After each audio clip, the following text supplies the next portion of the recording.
Donc, bonjour et bienvenue à cette première capsule de formation sur l'utilisation de ChatGPT. Donc, j'ai décidé de faire des formations sur l'utilisation de l'intelligence artificielle, notamment pour aider une clientèle municipale. Donc, dans l'objectif de démontrer en fait aux divers intervenants de chaque département comment l'intelligence artificielle pourrait être un bénéfice là, pour leur travail respectif. Donc, comme j'ai un peu d'expérience dans le milieu municipal, je vais essayer de vous démontrer par département, là, donc suivant l'évolution des capsules, comment l'utilisation de ChatGPT peut être pertinent pour vous. Donc, dans un premier temps, si vous n'êtes pas familier, donc vous pouvez taper dans votre barre de recherche OpenAI, donc OpenAI, pour aller sur la plateforme donc des créateurs de ChatGPT. C'est possible de créer un compte ou de faire l'utilisation du chat directement. Donc, pour ceux qui voudraient se créer un compte, vous allez être redirigé, donc, soit dans le menu le principal, donc pour utiliser ChatGPT. Pour les API, on pourra en reparler. Donc, c'est pour intégrer des modèles du chat dans votre application, entre autres, dans vos modèles d'affaires. Donc, ChatGPT. Vous pouvez à ce moment-là, soit déjà là, créer un compte ou vous connecter si vous n'avez pas de compte, en créer un. Donc, une fois que c'est fait, moi, mon compte était déjà ouvert ici. Donc là, actuellement, moi, je travaille avec la version 3.5. Donc, la version 4 de ChatGPT est également disponible. Donc, moi, ce que j'aime d'avoir mon compte, c'est qu'évidemment, toutes les recherches que j'ai faites antérieurement vont se retrouver dans mon menu de gauche. Donc, si jamais il y a des choses qui ne sont plus pertinentes, évidemment, c'est possible d'aller supprimer le chat qu'on a effectué, la conversation avec notre assistant virtuel. On peut la renommer. Si on a des choses très similaires, mais qu'on veut bien les distinguer, on pourrait venir les renommer ou même les partager. Donc, c'est bien, ça me garde dans mon menu de gauche, moi, toutes les choses que j'ai cherchées, que ce soit pour quoi que ce soit. Quand j'ai besoin de m'y référer encore, j'aime bien les avoir à portée de main pour pouvoir le faire. Donc, ChatGPT, comment ça fonctionne? Vous avez toujours une boîte de rédaction ici et c'est le message que vous allez taper et envoyer à votre assistant virtuel. Donc, c'est sûr que là, on a toujours des petites... on a toujours des suggestions ici, mais là, comme on essaie, dans un premier temps, là, moi, ce que je vais faire, c'est que comme je m'adresse au municipal, ce que je veux savoir dans un premier temps, c'est simplement ses compétences, avec quel sujet il serait à l'aise dans le monde municipal. Donc, c'est ce que je vais lui demander. Je vais pouvoir rédiger un message à l'assistant virtuel comme ça. Donc, avec quel sujet du milieu municipal es-tu à l'aise? Là, évidemment, si jamais vous faites des fautes d'orthographe, c'est pas la fin du monde. Vous pouvez quand même continuer. ChatGPT va quand même comprendre, là, si votre phrase est lisible, du moins, ce que vous voulez lui demander. Donc, vous allez pouvoir faire envoyer une fois que vous êtes prêt avec la flèche noire à votre droite. Et puis là, on voit bien que moi, le message que je lui ai fait et sa réponse à lui. Donc, évidemment, je me suis adressée à lui en français et il m'a répondu en français. Okay? Donc, ChatGPT nous répond qu'il est à l'aise avec une variété de sujets qui sont liés au milieu municipal. Donc, notamment, la gestion des déchets et du recyclage. Donc, la stratégie de collecte, de traitement des déchets, les initiatives de réduction des déchets et la sensibilisation à la gestion de ceux-ci. Donc, l'urbanisme et l'aménagement du territoire en point 2. Donc, ce qui est planification urbaine, développement durable, ce qu'on entend beaucoup, réglementation du zonage, conception et gestion des espaces publics. Il me mentionne également qu'il est à l'aise avec les services publics locaux. Donc, pour ce qui est de l'eau, de l'électricité, du gaz, des transports publics, tout ce qui est des systèmes d'éducation, de santé et d'autres services aux citoyens. Avec la gouvernance et l'administration locale.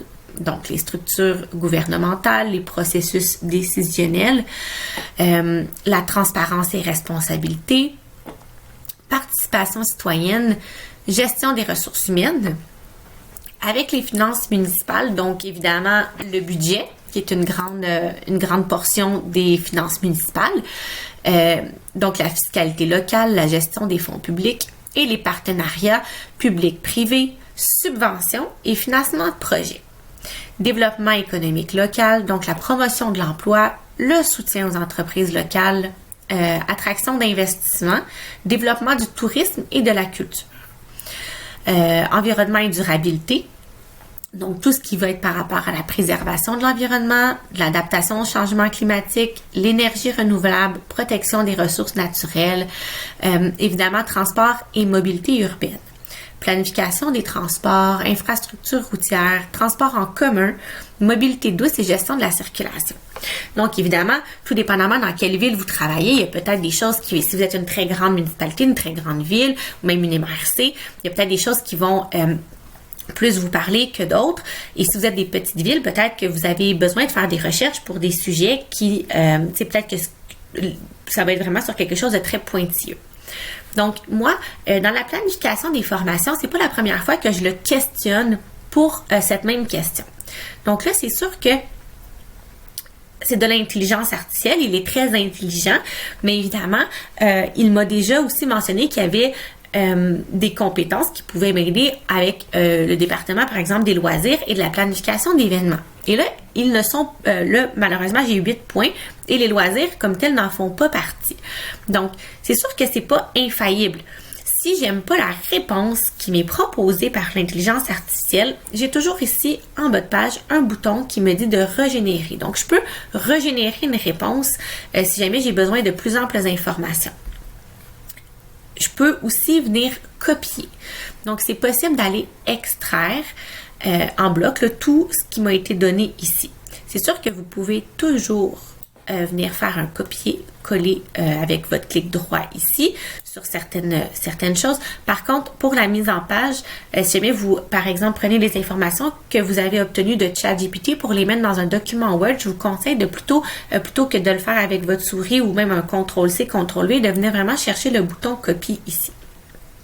Ensuite, je réitère, c'est une intelligence artificielle, il est très intelligent, mais il n'est pas infaillible, ChatGPT. Donc, si jamais vous voulez le tester, là, exemple que vous connaissez déjà très bien la réponse pour laquelle vous le questionnez, mais que vous le testez, et que là, il vous sort une réponse qui est totalement erronée et que vous êtes certain que c'est pas la bonne, vous pouvez à ce moment-là venir indiquer que c'était une mauvaise réponse et lui faire un pouce par en bas. Donc, c'est important de le faire, je crois, quand vous constatez que la réponse est erronée parce que vous contribuez à l'éducation de l'intelligence artificielle pour le sujet sur lequel il est questionné. Donc, ChatGPT, l'intelligence artificielle devient plus fort en étant stimulé aussi par l'intelligence humaine, par les connaissances qu'on a déjà.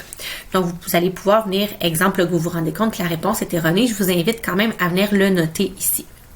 Donc, c'est sûr que là, dans le cas ici, je pourrais régénérer, mais je sais qu'il peut m'aider avec beaucoup plus de choses que celles dont il me fait mention. Donc, il me dit aussi que c'est notamment, donc ça peut inclure aussi plus de choses. Donc, pour confirmer un peu ce que je viens de dire, je pourrais lui demander, es-tu à l'aise avec l'organisation d'événements municipaux, par exemple.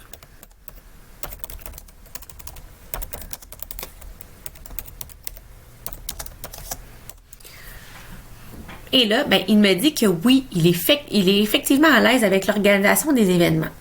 Donc, ça peut être un processus complexe et impliquer plusieurs aspects. Donc, notamment la planification, la logistique, la communication et la participation communautaire. Ce qui, pour tous ceux qui ont organisé des événements, c'est effectivement vrai que ça inclut au moins minimalement tout ça. Donc, il me dit quelques domaines avec lesquels il peut nous apporter un aide. Donc, il peut m'aider à planifier l'événement. Donc, élaborer un concept, tout ça. Qui peut m'aider avec la logistique, la communication et la promotion, avec la participation communautaire, la sécurité et la gestion des risques et faire une évaluation de mon événement et un suivi peut-être. Donc, pour collecter, par exemple, des données sur le déroulement de l'événement. Donc, c'est sûr que pour tout ce qui est loisirs, je vais refaire une capsule qui va vraiment être dédiée uniquement à ça. Mais c'était pour vous montrer que dans un premier jet, là, exemple, dans tous les points qu'il m'a mentionnés dans un premier temps, il ne me parlait pas, par exemple, d'appel d'offres. Fait que ça vaudrait peut-être la peine. Peux-tu m'aider de lui demander s'il est capable de m'aider avec ça? Peux-tu m'aider avec la rédaction d'un appel d'offres?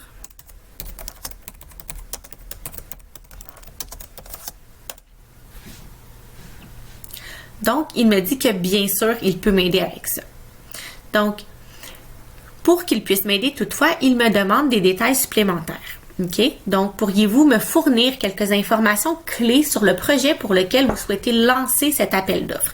Donc, il me dit clairement qu'il a besoin du domaine ou le secteur concerné. Par exemple, est-ce que c'est pour de la construction, des services informatiques? Qu'est-ce que je recherche? Les spécifications techniques et les exigences du projet.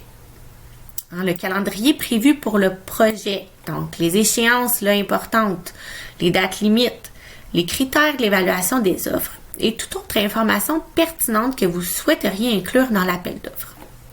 Donc, avec ces informations, il pourrait potentiellement nous aider à rédiger un appel d'offres clair, complet et conforme aux normes et aux meilleures pratiques. Et là, c'est pour ça aussi que je lui demandais quelque chose qui a un caractère un peu plus légal ou du moins réglementé. Les appels d'offres, on comprend qu'il y a quand même des notions qui sont très importantes à respecter. Je voulais vous amener là parce que je veux juste réitérer que ChatGPT, quand même bien que c'est un très bon assistant et qu'on l'aime beaucoup, il peut faire des erreurs. Donc, ça serait important de double vérifier, voire même triple vérifier dans certains cas si vous êtes sceptique, certaines informations pour être sûr que lorsque vous signez un projet, lorsque vous allez vraiment remettre un travail, pour être sûr que ça correspond vraiment à ce que vous voulez rendre comme travail et qu'il n'y a pas d'erreur qui se soit glissée dans le contenu. Donc, déjà, on voit que là, on va pouvoir y aller peut-être, vraiment, là, je vais essayer de compartimenter des choses par sujet, mais on voit que déjà, dans un premier temps, il est capable de m'aider correctement. Donc, je vais faire, évidemment, là, quelques petites vidéos sur des sujets donnés, puis n'hésitez pas en commentaire à me mentionner des vidéos sur lesquelles vous voudriez voir plus de contenu. Donc, merci de votre écoute et à bientôt!